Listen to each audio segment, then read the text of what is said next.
At the beginning of his Year 9 maths lesson, Simon Brilliant shows one way he helps his students understand the learning objectives and makes them relevant.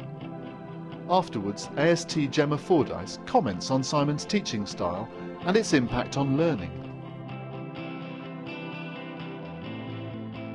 We're going to do tessellations today. Recognise which quadrilaterals will tessellate across a plane and know which regular polygons.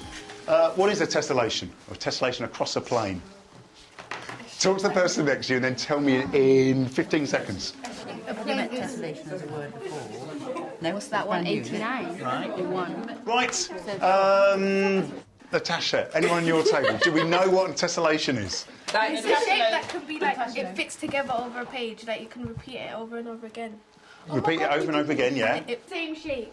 The same shape that covers the plane, a space, without leaving any Gaps. Absolutely. Can you come up with an example of where you see tessellations every single day? Tiles and the bathroom, the board. Yeah, the bathroom. The bathroom. What, you mean like that? Yeah. I think this is a brilliant example of Simon showing how to make lesson objectives relevant and interesting to pupils.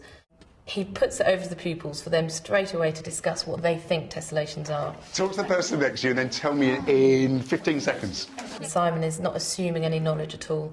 He gives pupils enough time to discuss with partners what they think a tessellation is, but limits it to a really short time, so if they don't understand, it's not a wasted time. If they do, or their partner does, then they can share it with one another.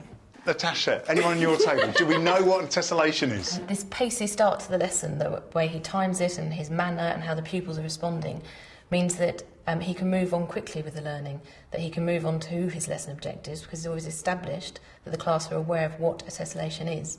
And more importantly, it's come from them. It hasn't come from him telling them. Can you come up with an example of where you see tessellations every single day? Tiles and the bathroom, the board. The other key point of a lesson objective, not just in maths but in any subject, but particularly in maths, is he's made it immediately relevant to a real life situation. This means that they have a purpose for their learning. They're not just learning about a term that has no relevance. Tessellations are something that happen in life and they've seen them in life. So it's not an abstract concept. And as soon as it's made relevant to the pupils, then there's going to be deeper thinking, higher level thinking, and the pupils are going to find it more interesting.